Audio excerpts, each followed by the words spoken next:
Au nom du Père et du Fils et du Saint-Esprit. Amen. La paix de Jésus soit dans votre maison. J'espère que vous allez bien, que vous êtes dans la paix et la joie de Jésus. Eh bien, nous sommes dans le contexte de Jésus. Bien-aimé Jésus, tu apparais, après être apparu auprès de notre chère Sainte Patronne, Sainte Marie-Madeleine, la première qui t'ait vue. Eh bien, tu continues maintenant à essayer d'attraper les apôtres. Enfin, essayer, tu sais ce que tu fais, tu y arrives. Pardon Jésus. Donc, pour le comprendre, nous allons écouter la parole donc sur la route d'Emmaüs. C'est l'évangile selon saint Luc. Et 3 croix, qui veut dire « Jésus ouvre mon esprit, que ma bouche proclame ta parole et que mon cœur l'accueille ». Donc saint Luc, dans l'ordre des rédactions, nous avons un évangile en 4 formes, mais chronologiquement, il y a eu en premier celui de saint Matthieu, en deuxième celui de saint Marc, et en troisième celui de saint Luc. Celui de saint Jean est plus tardif. Ce même jour, 2 d'entre eux se rendaient à un village du nom d'Emmaüs, éloigné de 60 stades de Jérusalem, et ils parlaient entre eux de tous ces événements. Tandis qu'ils parlaient et discutaient entre eux, voici que Jésus lui-même s'approcha et fit route avec eux. Mais leurs yeux étaient empêchés de le reconnaître. Et voilà qu'il leur dit: « Mais quelle est donc cette affaire dont vous discutez tout en marchant ?» Ils s'arrêtent, l'air découragé, et l'un d'eux, nommé Cléophas, lui répond: « Tu es bien le seul homme de passage à Jérusalem à ignorer ce qui s'est passé ici ces derniers jours. » Il leur dit: « Quoi donc ?» Ils répondent: « Toute l'affaire de Jésus de Nazareth. C'était un prophète puissant en œuvre et en parole. Dieu en est témoin, et tout le peuple également. Mais nos grands prêtres et nos chefs l'ont renié, ils l'ont condamné à mort et l'ont mis en croix. Et nous pensions que c'était lui qui délivrerait Israël. Mais tout est fait, et c'est déjà le 3e jour. C'est vrai que quelques femmes de notre groupe nous ont déroutés. Quand elles sont allées au tombeau à l'aube, elles n'ont pas trouvé son corps. Et elles sont venues nous dire qu'elles ont eu une vision avec des anges qui disent qu'il est vivant. Certains des nôtres sont allés au tombeau et ont trouvé les choses comme les femmes avaient dit, mais lui, ils ne l'ont pas vu. Alors il leur dit: « Hommes sans intelligence, cœur lent à croire ce qu'ont dit les prophètes, le Messie ne devait-il pas souffrir pour entrer dans sa gloire ?» Et il leur fit l'interprétation de ce qui le concernait dans toutes les Écritures, en commençant par Moïse et ensuite tous les prophètes. Lorsqu'ils approchèrent du village où ils se rendaient, il fit semblant d'aller plus loin, mais ils firent pression sur lui. « Reste avec nous, le soir tombe, et déjà le jour baisse. » Il entra donc pour s'arrêter avec eux. Comme il était à table avec eux, il prit le pain, il le bénit, et après l'avoir rompu, il le leur donna. Alors leurs yeux s'ouvrirent, et ils le reconnurent, mais lui déjà était devenu invisible à leurs yeux. Ils se disaient l'un à l'autre: « Notre cœur n'était-il pas tout brûlant en nous quand il nous parlait sur le chemin et nous expliquait les Écritures ?» À l'heure même, ils se levèrent et retournèrent à Jérusalem, où ils trouvèrent rassemblés les 11 et ceux de leur groupe. Ceux-ci leur dirent: « En vérité, le Seigneur est ressuscité. Il est apparu à Simon. » Et eux, de leur côté, commencèrent à raconter ce qui s'était passé sur le chemin et comment ils l'avaient reconnu à la fraction du pain. Merci Jésus pour ta parole. Alléluia. On est tous, comme on dit chez nous, longs à la comprenette. Je crois que là, nous avons une synthèse magnifique, merci Jésus, de cette... on voit sans voir, on a des oreilles, mais on n'entend pas. Et là, vraiment, c'est extraordinaire. Ce cri de Jésus qui a déjà eu lieu lorsqu'il était avant la crucifixion. Merci Jésus de t'être offert pour nous. Quand il était avec ses disciples à plusieurs reprises dans l'évangile, Jésus les secoue les apôtres en leur disant ce qu'il dit au verset 25, « Homme sans intelligence, cœur lent à croire ce qu'ont dit les prophètes. » Voilà. Boum, c'est vraiment là pour essayer de les réveiller. Et ce qui est très important, à mon humble avis, c'est que quand on a un récit, l'évangile, eh bien, c'est un récit, hein, eh bien, ceux qui l'ont rédigé ont la modestie d'avoir écrit ces moments où Jésus les secoue. Si ça avait été des types orgueilleux, ils auraient filtré, ils n'auraient pas mis ces mots qui justement les montrent qu'ils avaient encore pas compris que Jésus allait ressusciter.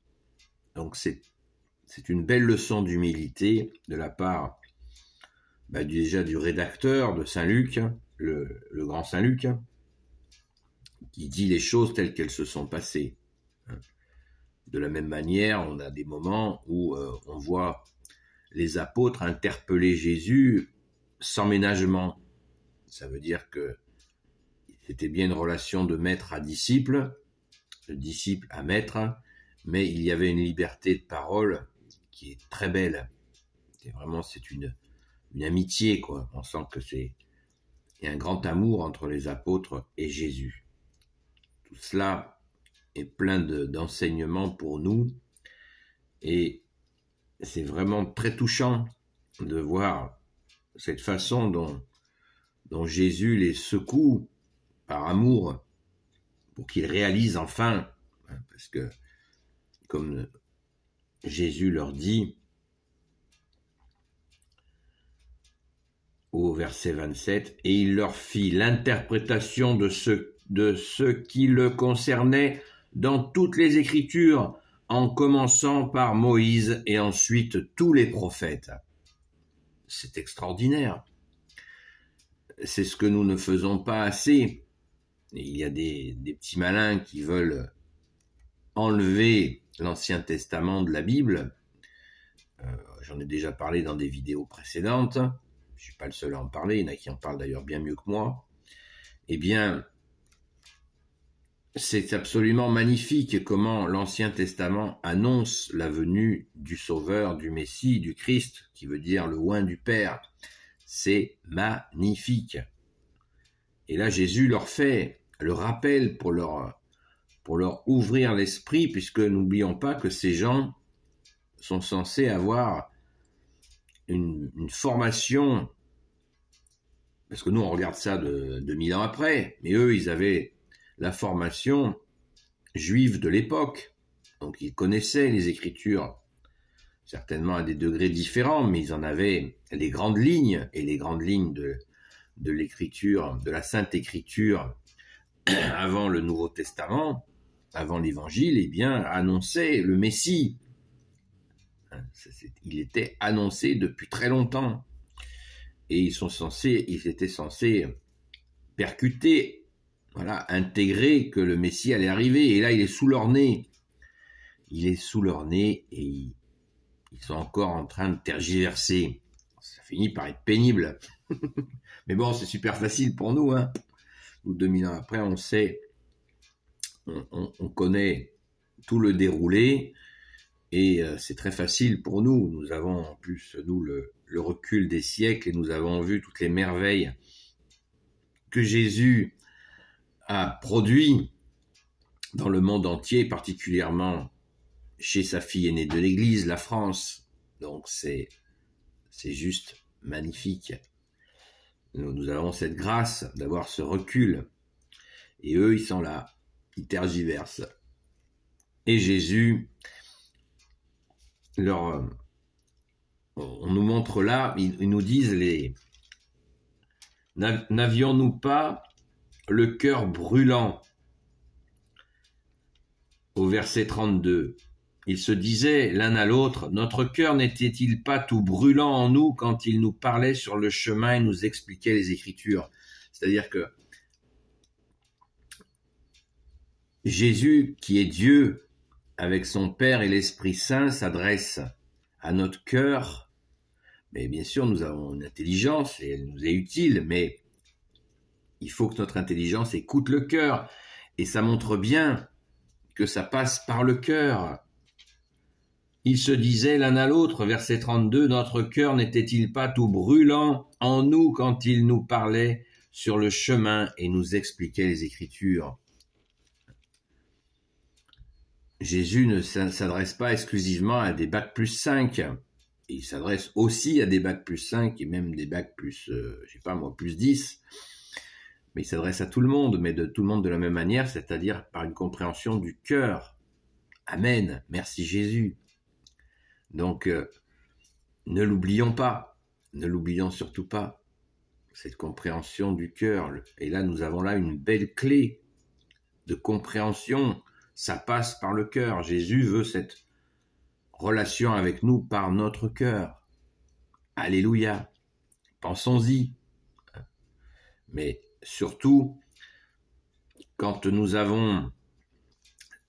nous rencontrons Jésus, quand nous allons à la Sainte Messe, quand nous allons dans une église, nous allons au tabernacle, là où est Jésus, eh bien, voilà, soyons bien dans notre cœur pour accueillir ce cœur brûlant qui est le Sacré-Cœur de Jésus. Vous savez qu'à Paray-le-Monial, il y a eu cette révélation à sœur Marguerite Marie, qui a eu la révélation du Sacré-Cœur de Jésus, qui montre encore Jésus nous fait des signes pour nous dire, c'est par le cœur, c'est la sœur qui arrivait le moins à méditer dans le silence, à qui Jésus s'est révélé, par le cœur, en lui montrant son Sacré-Cœur. Voilà, vous voyez, donc, tout le temps, Jésus, il veut passer par notre cœur, c'est normal. Il est l'amour, il est la justice, il est la miséricorde, mais il veut que nous soyons dans cet amour avec lui, cette relation d'amour avec lui. Nous en avons là la démonstration, et même, voilà, c'est écrit noir sur blanc. C'est absolument magnifique pour ceux qui ont des doutes et qui sont dans une démarche cérébrale. C'est très bien, le cérébral, l'intelligence, la connaissance, c'est très bien, mais c'est pas le plus important. Le plus important, c'est de se laisser toucher dans son cœur, comme ces disciples-là qui sont, voilà, ça y est, ils sont saisis. Ils ont eu la compréhension. Jésus leur a donné, tu leur as donné, bien-aimé Jésus, l'explication intellectuelle, la connaissance, en leur rappelant toutes les phases de l'Ancien Testament qui t'annonçaient, bien-aimé Jésus, et à la fraction du pain, Jésus, là c'est l'apothéose, c'est l'amour, ton amour Jésus. Merci pour ton amour, bien-aimé Jésus. Alléluia. Béni soit le Père, le Fils et le Saint-Esprit. Amen. Ô Jésus, toi qui peux tout et qui portes tout, toi le Sauveur, toi l'Emmanuel, je te confie toutes celles et ceux qui regarderont cette vidéo ainsi que leurs proches selon ta sainte volonté.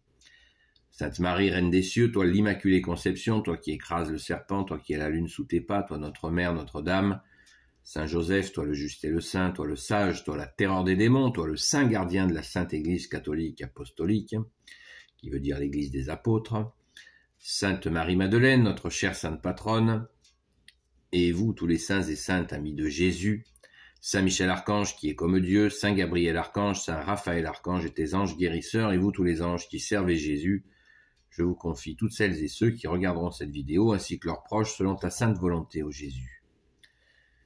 Et à propos de cœur brûlant, notre chère sainte patronne est une experte, car elle a ce feu d'amour de Jésus en elle, et elle continue à le porter. Merci Sainte Marie-Madeleine. Eh bien, je vous dis à très vite. La paix de Jésus soit dans votre maison.